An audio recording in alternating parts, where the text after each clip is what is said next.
अस्सलाम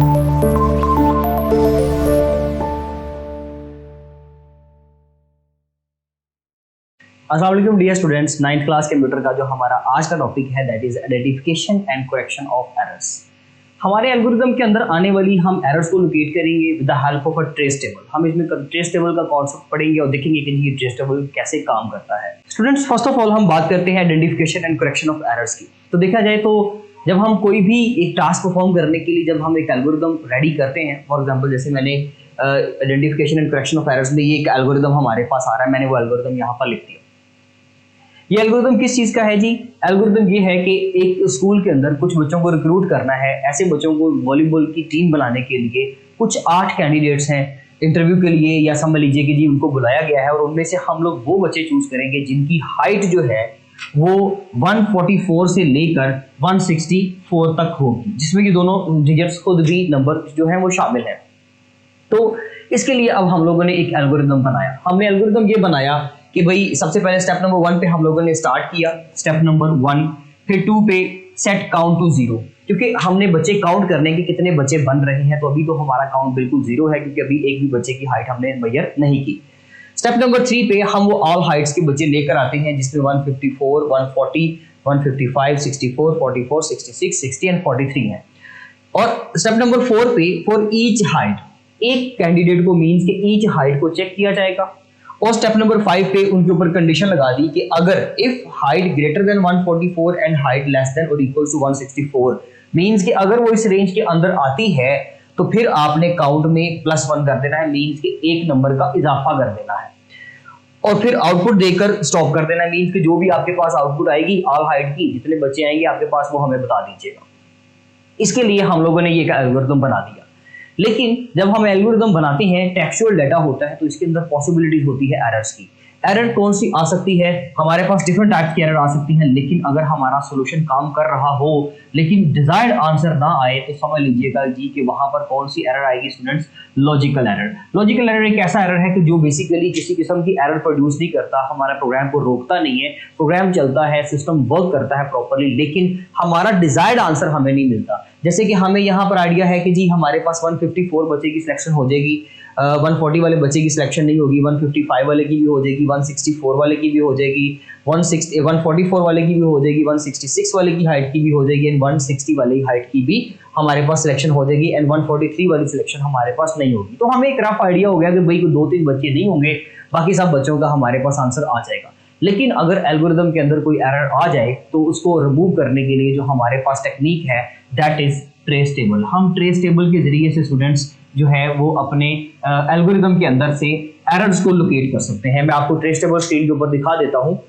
ये स्टूडेंट्स एक सिंपल सा ट्रेस टेबल है। ट्रेस टेबल का हरगिज मतलब ये नहीं है कि जैसा ट्रेस टेबल हमारी बुक के ऊपर बना हुआ है इस एल्गोरिथम के अंदर से एरर निकालने के लिए वैसा ही होना चाहिए, ऐसा बिल्कुल नहीं होता। Trace table basically it's just like a combination of rose and columns. ये रोज और कॉलम्स का कुछ कॉम्बिनेशन होता है जिसके अंदर हम लोग क्या करते हैं कि डाटा को इस तरह से डिजाइन किया जाता है, डाटा को इस तरह से अरेंज किया जाता है कि एरर्स को लोकेट करने में बड़ी आसानी होती है।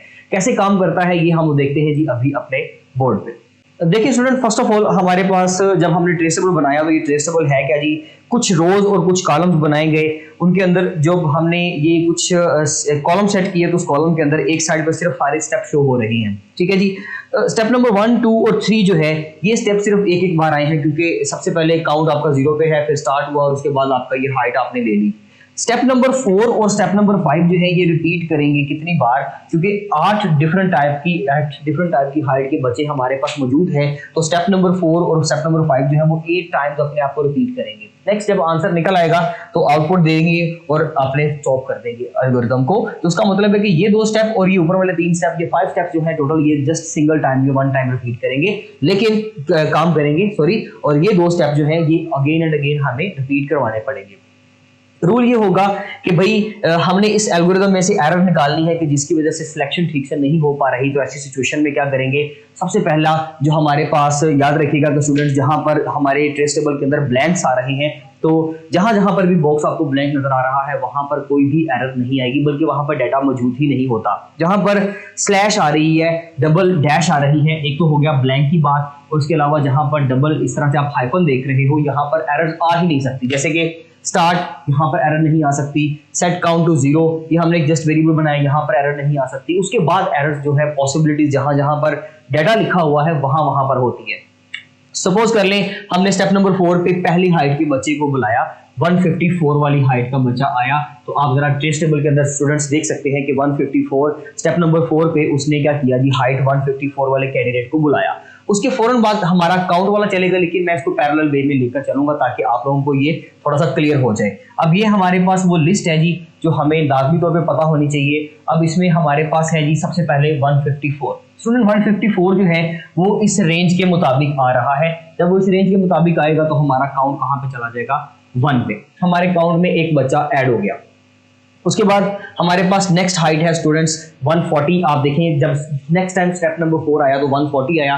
140 इस रेंज से बाहर है, इस रेंज के मुताबिक नहीं है, तो हमारा काउंट नहीं बढ़ेगा, हमारा काउंट यहीं पे रुका रहेगा। उसके बाद जब हम नेक्स्ट बात करते हैं जी 155 की, स्टूडेंट्स 155 एक ऐसी हाइट है जो इस रेंज के अंदर आ रही है, तो वहां पर काउंट जो है हमारे पास कहाँ चला जाएगा जी, 1 + 1, ये हमारा जो काउंट है ये 2 पे चेंज हो गया। उसके बाद नेक्स्ट हाइट 164 आई, 164 इस रेंज के अकॉर्डिंगली है, तो यहाँ पर भी हमारे पास एक काउंट बढ़ गया। उसके बाद अगर हम बात करें जी 154 की, तो 154 जो है वो भी इस रेंज के अकॉर्डिंगली है, लेकिन हमारे पास उस पर काउंट नहीं बढ़ा, क्योंकि इस एल्गोरिथम के अकॉर्डिंगली यहाँ पर ये लिखा हुआ था कि इफ हाइट ग्रेटर देन 144 यहाँ पे इक्वल्स टू की कंडीशन नहीं थी स्टूडेंट्स, सो दैट्स व्हाई यहाँ पर एक एरर आया और हमारा काउंट नहीं बढ़ा। हमारा काउंट 3 पे क्यों रुक गया, क्योंकि 144 हमने एल्गोरिथम में लिखा हुआ था ग्रेटर देन 144 होना चाहिए, जबकि कंडीशन एक्चुअली ये बनती थी कि भाई ग्रेटर देन 144 हो या इक्वल्स टू 144 हो, ये दोनों वैलिड है। तो इस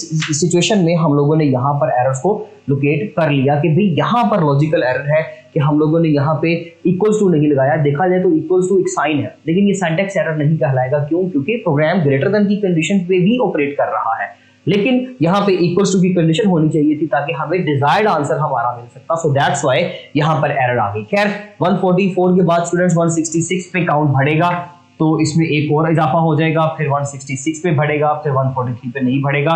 काउंट में हमारे पास टोटल जो है वो 5 कैंडिडेट्स की सिलेक्शन होगी, जबकि देखा जाए तो अकॉर्डिंग टू द डाटा हमारे पास सिलेक्शन जो है वो 6 कैंडिडेट्स की होनी चाहिए थी। सो इस आप कह सकते हैं कि टॉपिक के अंदर अगर हम बात करें ट्रेस टेबल की, तो वो उसने हमें फेवर ये दी है कि एल्गोरिदम के अंदर अगर आपने कभी एरर्स को लोकेट करना हो, अगर आपने एरर्स को आइडेंटिफाई करना हो, अगर आपने एरर्स को करेक्ट करना हो, तो ऐसी सूरत में हम लोग ट्रेस टेबल को इस्तेमाल करते हैं। And it is just like a combination of rose and columns. इसके अंदर कुछ भी ऐसा नहीं होगा कि हर एल्गोरिदम के अंदर जो ट्रेस टेबल का स्ट्रक्चर होगा वो सेम होगा, ऐसा नहीं होता। हर ट्रेस टेबल के अंदर जो है हमारे पास जो स्ट्रक्चर है ट्रेस टेबल का वो डिफरेंट हो सकता है। तो ये था जी हमारा आज का टॉपिक, जिसके अंदर हमने identification and correction of errors को देखा और उसमें से हमने लॉजिकल एरर के बारे में पढ़ा और इसके अलावा हमने ट्रेस टेबल के जरिए से अपनी एरर को लोकेट किया। इंशाल्लाह मिलते हैं अपने नेक्स्ट लेक्चर में, तब तक के लिए खुदा हाफिज।